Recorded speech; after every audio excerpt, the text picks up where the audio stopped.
Hello and welcome to Cosmic Emporium, and I'm joined by my co-host TargeT. TargeT, you want to say hello? Afternoon, everyone. And our guest Hector. Hector, please say hello. Hello. How you There he, doing? there he is.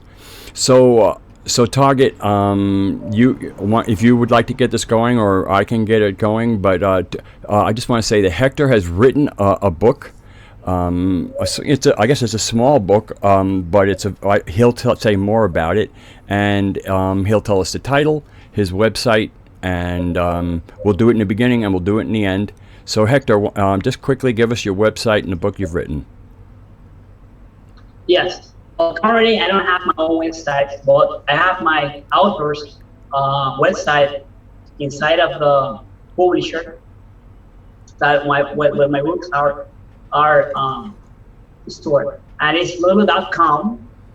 Once you log in, you write down my name, Hector Melo. That's Melo, and in fact I have two books. But my second one is a science fiction novel, which is the latest way I try to figure out to spread this message, since most of the people who read like science fiction and entertainment reading than philosophy or researching science or investigation. So I try to make something very interesting with the same topics I speak about on my first book and the second one. And I also have my project, which is in Indiegogo, and I will be pleased and honored if some of you viewers can collaborate with us. And we are trying to make a film, a short documentary about my first book, which is What Really Happened by Hector Melo. And as I explained before, it's about trying to explain the main topics on my book, is trying to explain to the world that the official history of Earth man, the official history of this planet, is not complete. Don't say everything that is really happening, and needs to be revised and rewritten. We show the proof, we show all parts, we show references, we show we use so many ancient texts. I expose my own theories. I support to other famous theories, as the ancient astronaut theories. That's one of the I respect so much. I respect other theories too, but the ancient theory is the only one who shows so many evidence, so many evidence that I know how someone dares to refute them. If you notice, the cover page of my book is illustration, and it shows the ancient Shak god. It's a Mayan god, the god of rain. Okay, but when you look and if you search on the internet for the image of this god, I did a little, let's say, graphic design on it. I changed something to explain the topics of the book. Why I use that image? Well, as I explained it before, one of the things that impacted me the most was when I saw this god. I study a lot about ancient gods, ancient religions, legends, myths of antiquity. I have collections of legends, even movies, documentaries. Oh, I got them. I love them. And I saw this guy, and this guy was represented graphically holding something in his hand. Why the gods of antiquity are always holding something in their hands? Some device, something technology, something which is not common. They are not never like this as a statue. No, they're always holding something. And sometimes even those ancient settlers spoke about the things that those gods grabbed in their hands, as the ankh symbol for the Egyptian, for example. You see, it's like the Egyptian cross with the, I don't know if you know that symbol, the eyes of Osiris, the eyes of Horus, I mean, and all the ancient shafts, many things. So when I was looking at it, I was almost crying because I felt as if someone was trying to say something, but he cannot do it in a proper way. And it was very frustrating and sad. I almost cried. Why? There's something I speak about in my book. What I try well, and that's a really important point, because it shows how the drift of the gods happened. You know, that, like you said, the gods of antiquity held devices or something that was depicted there, and then later on that went away and they just became magical beings. So it becomes much less approachable from our perspective when, you know, seeing a device used versus seeing somebody who can just summon lightning bolts. So yeah, that's a very interesting twist on the religious aspect of it. So the device this guy was holding, the shotgun, the Mayan god of rain, was looking more as a flashlight, something like this I have here, exactly like this. If you see the cover of my book, this guy was holding something like this. But I changed that. Why? Because light spread directly. They don't are waves of light. Light are like, it's spread like lines, straight. And you see something like a wave. It was not neither drops. So the official historians tried to explain to us that this guy was carrying on something to rain water. I don't know. As you were raining water in your garden and something like that. And a bucket of water, I don't know. So I feel that. This guy are trying to say something, but we are not understanding him. What is he trying to say? Why I speak about my book? What do I say about this issue? What are the proof I have to give power to my hypothesis, my theories, especially the connection theory, my own connection theory?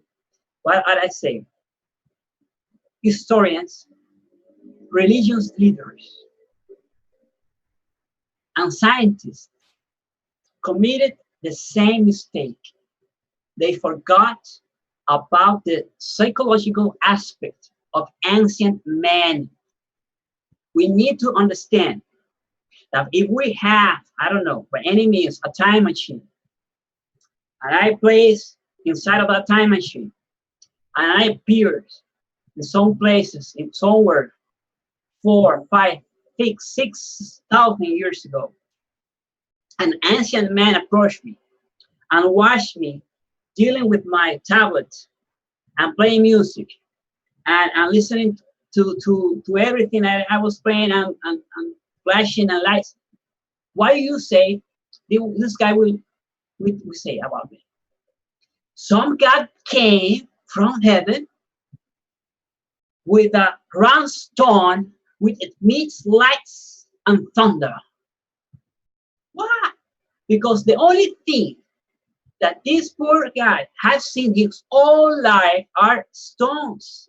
He can explain that it was a device, an electronic. So we need to understand the psychological aspect of those people to understand what are they trying to describe. On the hieroglyphs, diagrams, drawings, sculptures, statues, there's so many information.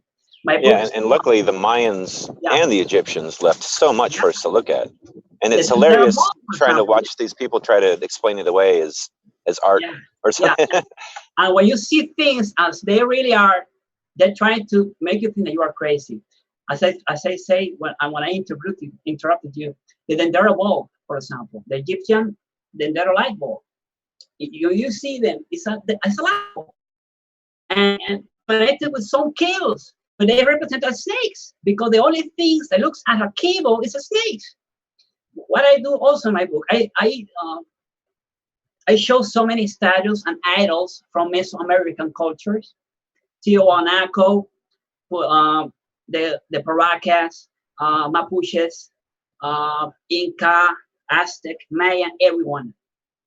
And some of the idols, you see them grabbing a snake inside of the mouth and some sort of helmet.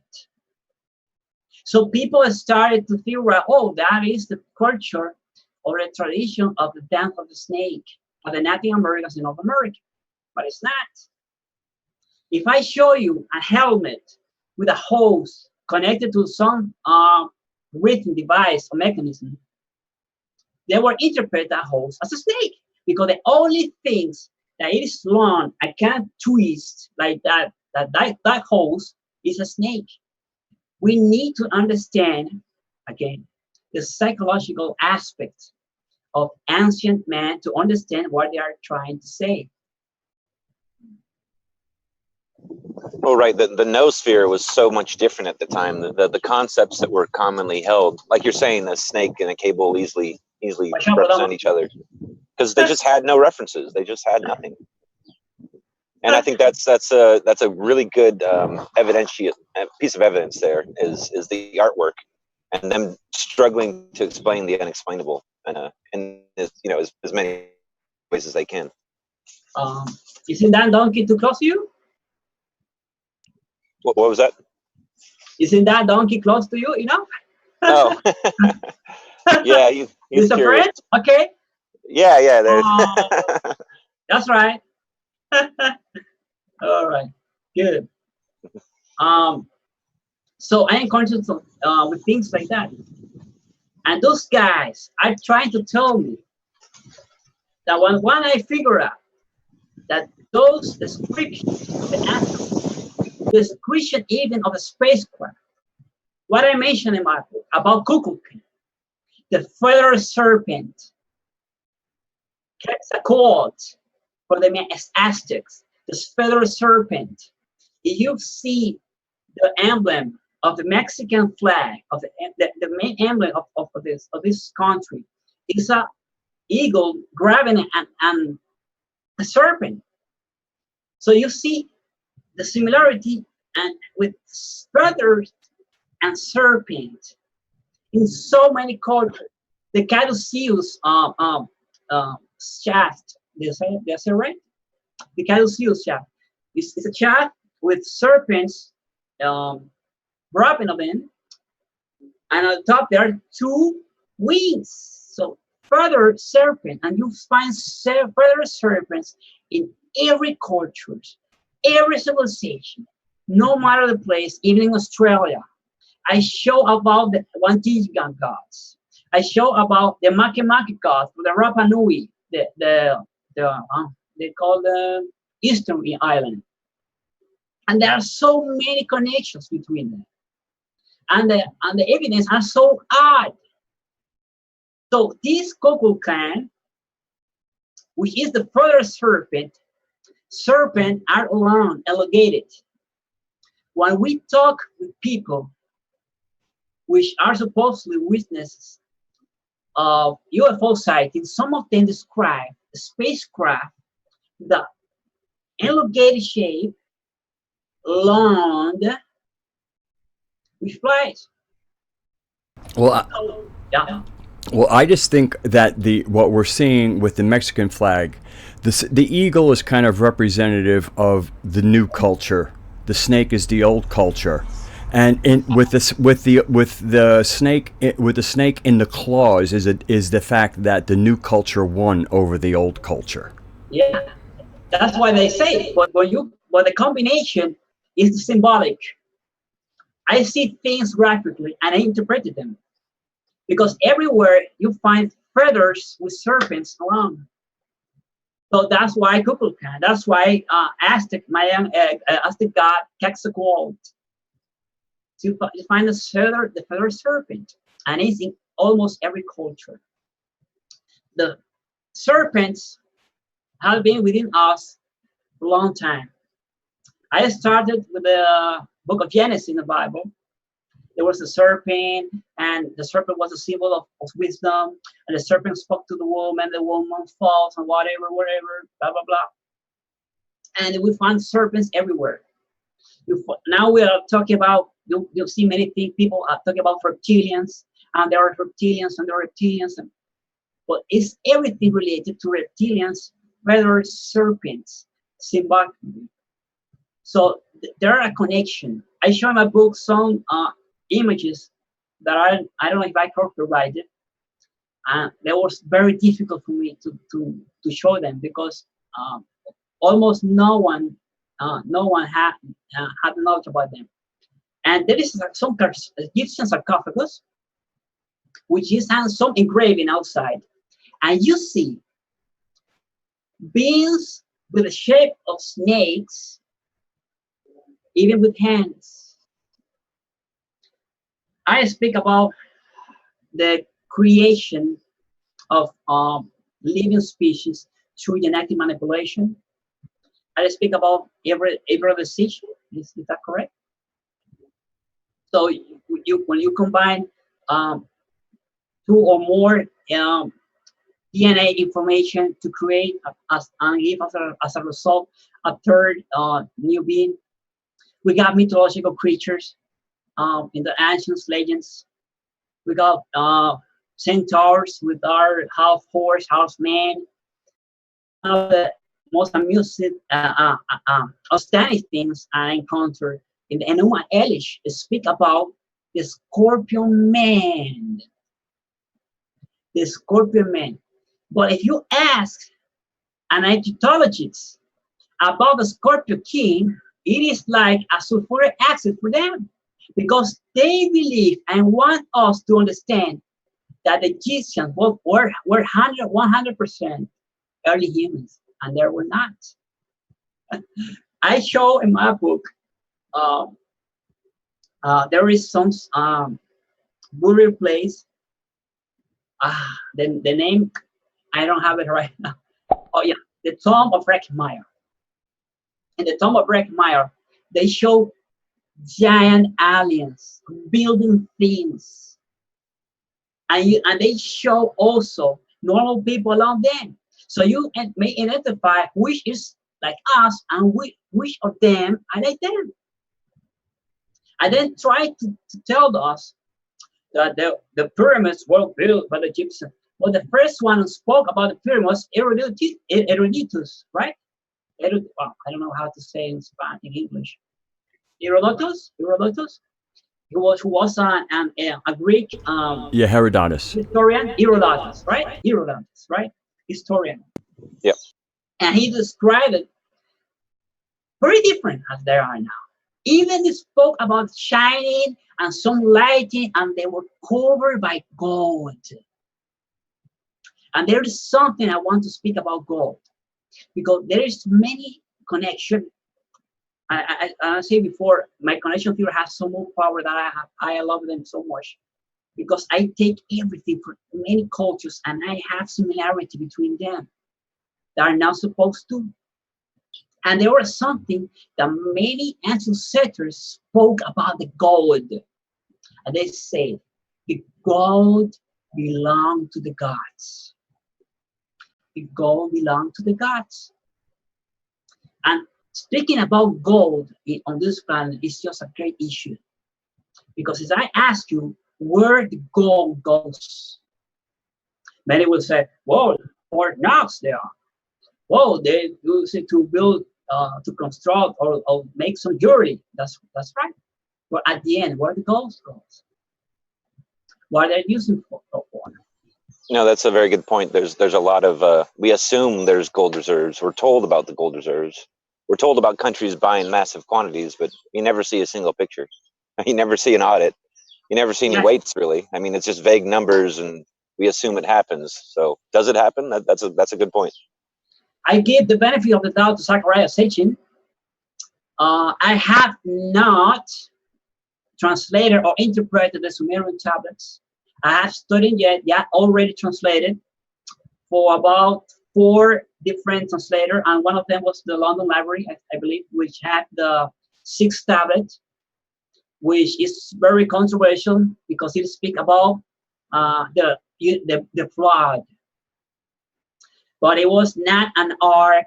It was not Noah. It talks about spoke about Sudra and some submersible craft. So we're talking about technology. We're talking about spacecraft. Other things that I mentioned because everything is connected. In the Christopher Columbus journal, they spoke that there was something bright, like a spear of fire, as was ascribed to him. Remember the psychological aspect of ancient man. You know, psychological aspect. He described it as a spear of fire. And what happened?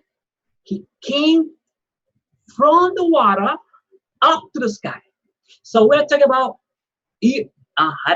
submersible flying objects, which is very similarity. We have many similarity with the UFO, but it's submersible flying objects. And then in this ancient text, before the Bible, before the religion, before the Catholicism, before the discovery of America, they speak that craft was submersible. And they carry out many different species of animals. Yes, if you take the genetic information of those animals, yes, it can be stored in a single craft. I don't will say that the Bible of other respected religious texts are speaking the truth. No, are speaking are lying or are speaking the truth. What I say is that every legend, and that's what I try to prove in my book, every legend, every myth, and every religion we have now, I have from centuries, are inspired of real events that have happened on our planet, and they have distorted through the years because of the psychological aspect of the human being. People tend to exaggerate things. If we go fishing together and you catch a fish like this size, next year you will say that it was like this size. And then you tell your wife that it was a shark. And then you tell the kids that it was a whale. And then you became old and a grandpa and you tell that it was the Kraken. Because we are like that. And there are so many psychological experiments that have been carried out to prove that. We in the Dominican Republic have a game that we are kids we playing, and we call the Little Phone. We place kids in a row sitting, and to the one of the kids who is sitting on the ones on the rear, we give a message in a secret. So he must or she must spread the message in a secret to the next one, to the next one, to the next one until the other side, and then ask the last of the kids what was the message, and you figure out who was the one who distorted the message. Even if it is a kid game, it gives us a lot of learning, a lot of teaching, a lot of experience, because in a real time, people change things. How come they will not change things from 3,000 to 4,000 years ago? So when people ask me, is the Bible lying? No, it's not.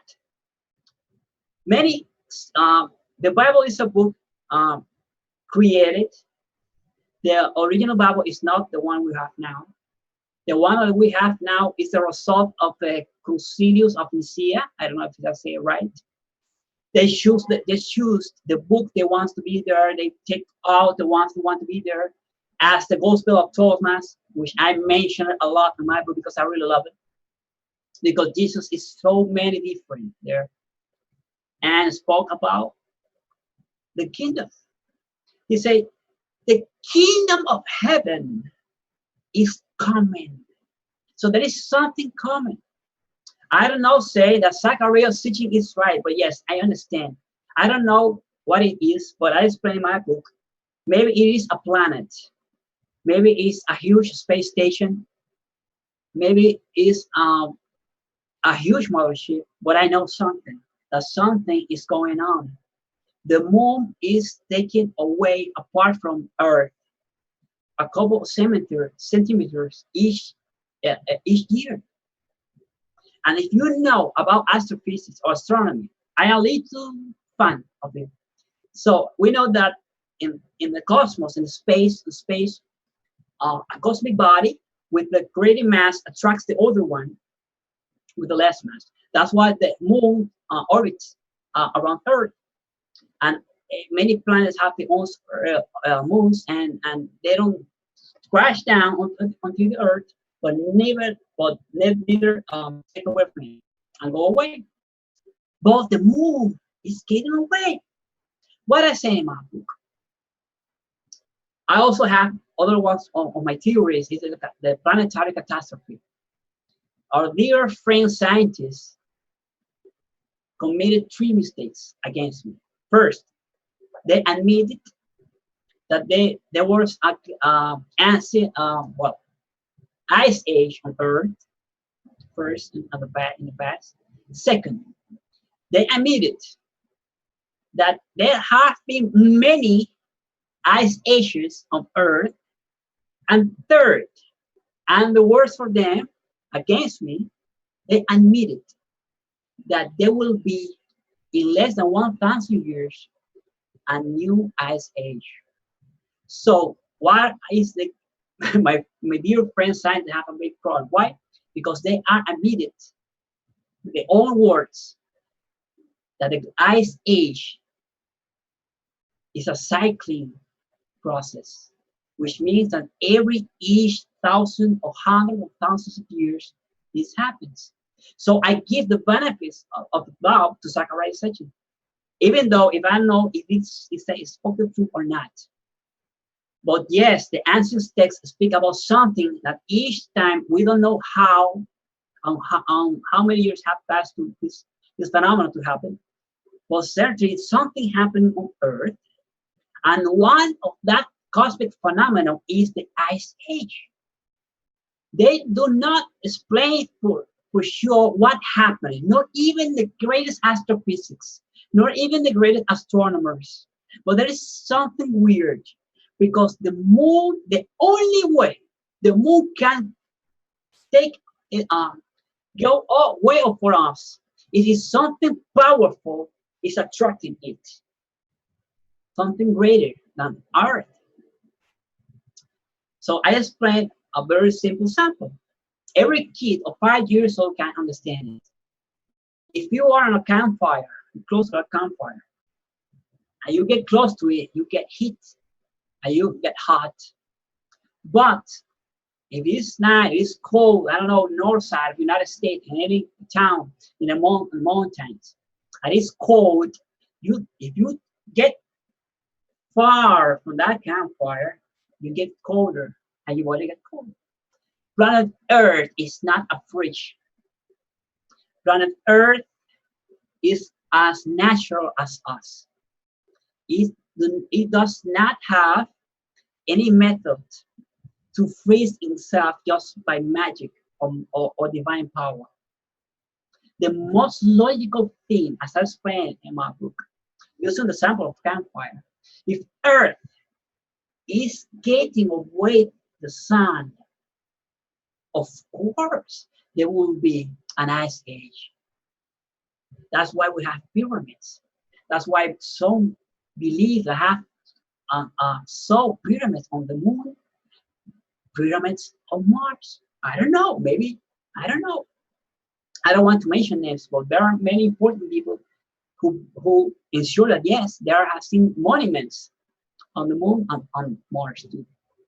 Maybe I don't know, when we get evolved enough and develop enough with technology, we leave the planet and we go to other planet, and the life goes on and starts over and over again, and we already ask ourselves again, who built the pyramid? Who did that? And that was us, maybe, but I don't know. I'm just giving the benefit of doubt. But yes, there's something weird, and there's something going on this planet. First, I don't know if I can talk about this here, but the space program. I don't know if I can talk about conspiracies. You don't have to, do you leave me to do that? No. What, the space program? Yeah, there's no limit on topic here. Yeah, I don't like conspiracies so much, but when you know the truth, and when you know how the system works, and you know how things work on this planet, you must understand that these are conspiracies. Yes, they are. The space program. A couple of years ago, we have a Project Constellation program. Project Constellation program. And they were going, supposedly we're going back to the moon. We were going to Mars and to explore some asteroids. They built a rocket, they tested, they did everything. And suddenly, when the new government entered, the project was canceled. Every man or woman who lives in America knows that if you go to a store,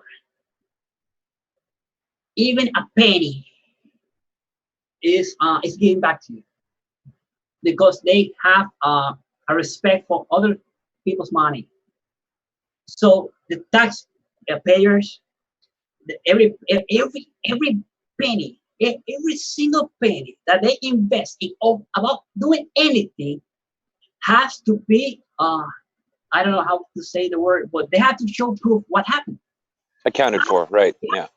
How do you explain to me that you create a project, a space program, that costs billions of dollars? You build a rocket. They tested. I saw that there's the video on YouTube.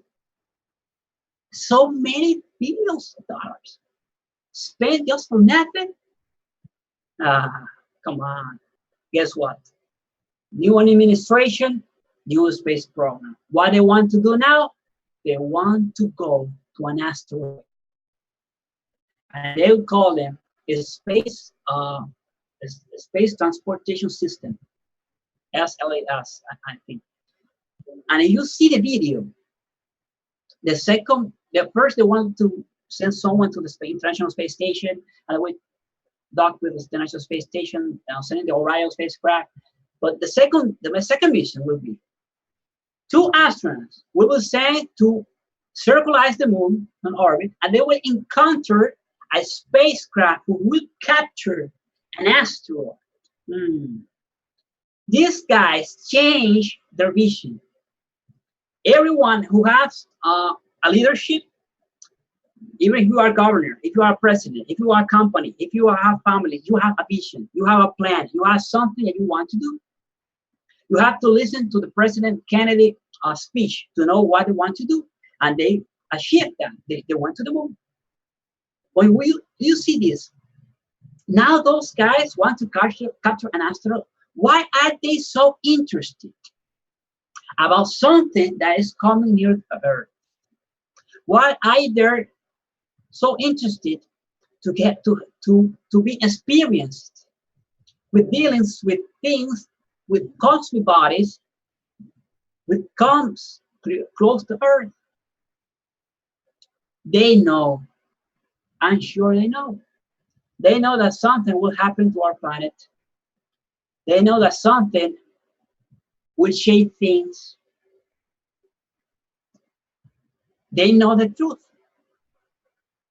I have to quote someone who I admire too much. He said, the one who controls the information is the one who controls the world. The elites always have had the information. They always have had the information. That's why they rule the world. And, well, I won't talk about where are the descendants of those elites. They're descended from the gods from antiquity, may I say, of some hybrids created with a mixture of genetic manipulation through combining the DNA information of the gods hominids, ancient, primates of Earth, which I understand. Is everyone listening to me? Is anybody there? Yeah, we're here. Ah, sorry. Yeah, we just don't want to interrupt you. Ah, sorry. Um, I have to explain also that I reject absolutely, with all the respect, because I know he was also an author, and I respect people who do the same as I do. He was also a researcher, but I reject absolutely um, the evolution theory of Darwin. Um, and I show the proof in my book. If you are telling me that man comes from apes, you must better do better than that. You got to show me so many evidence. I have so many questions, and you have to answer all of them. And I talk about that on my book also. Why? Because I speak about the creation through genetic manipulation and mixing the sense of the gods or aliens gods and some hominids they found. I'm not saying that there were some certain, I don't know, primate kind of living being on Earth which have been proven already, and many others we have not yet found. But there is not a missing link, not at all.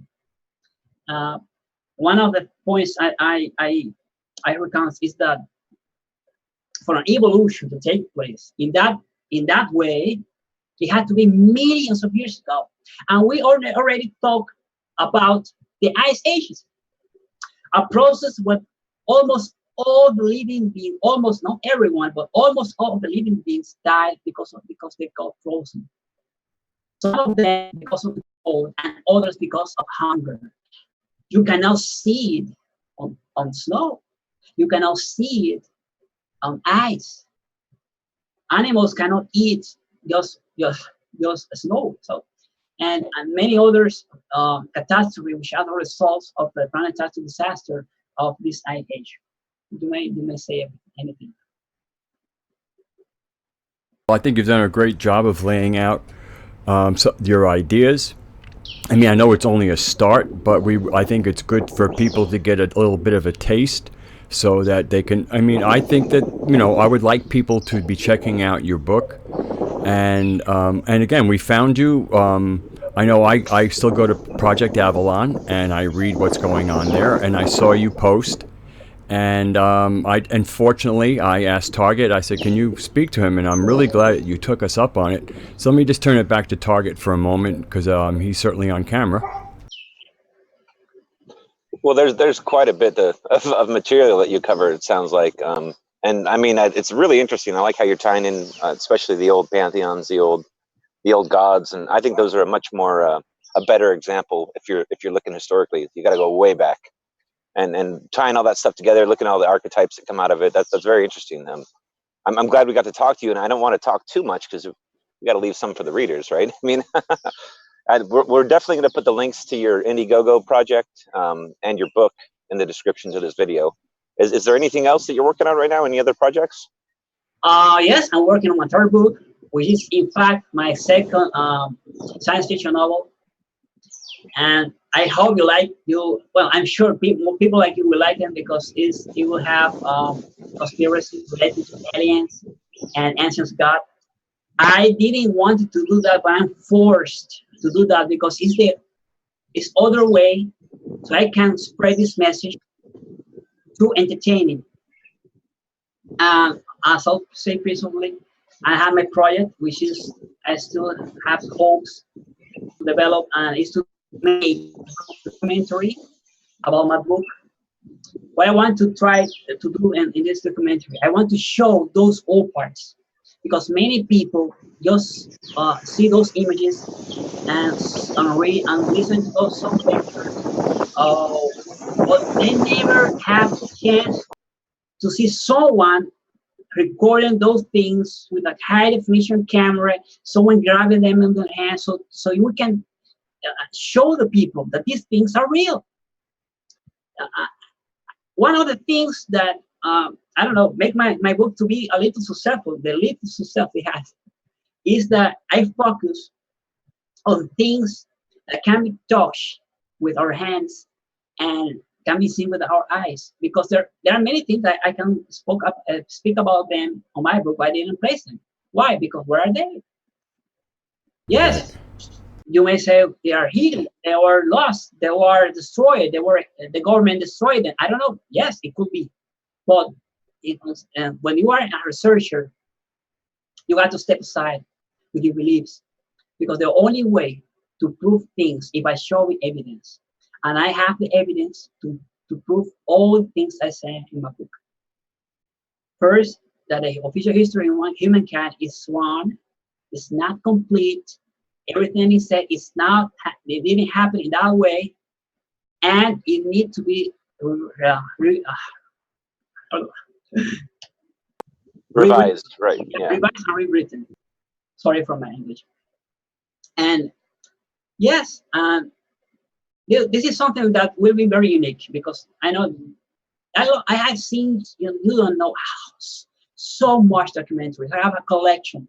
I have tons, terabytes of on CDs, on DVDs, recording videos on internet, because when I start my research, I want to know everything. I want to have it all.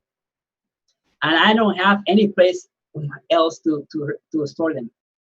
And I focus on bringing the people things different and they are used to. And I don't know, they'll have the reviews are being very good. They have loved them.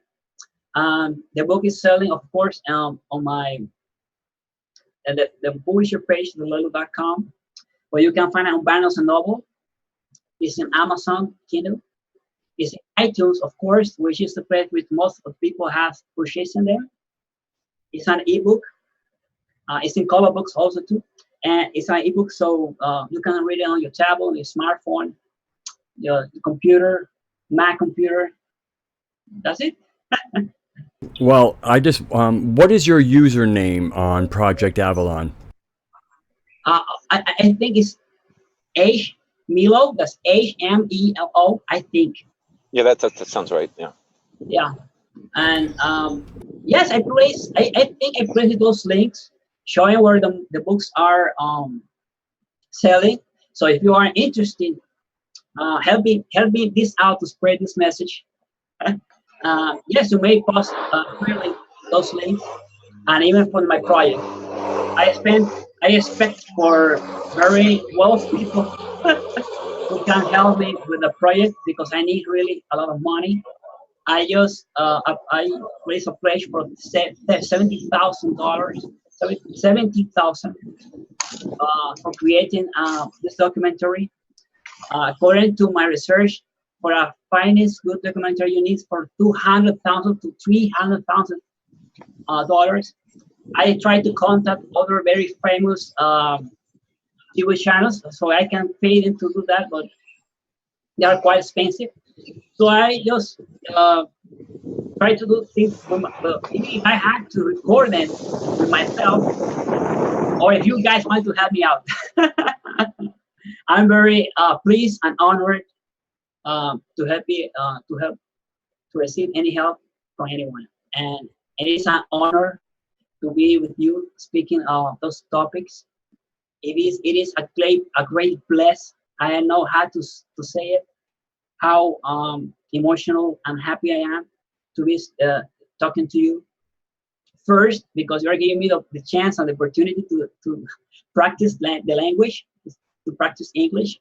I don't know anyone here, so I can practice with.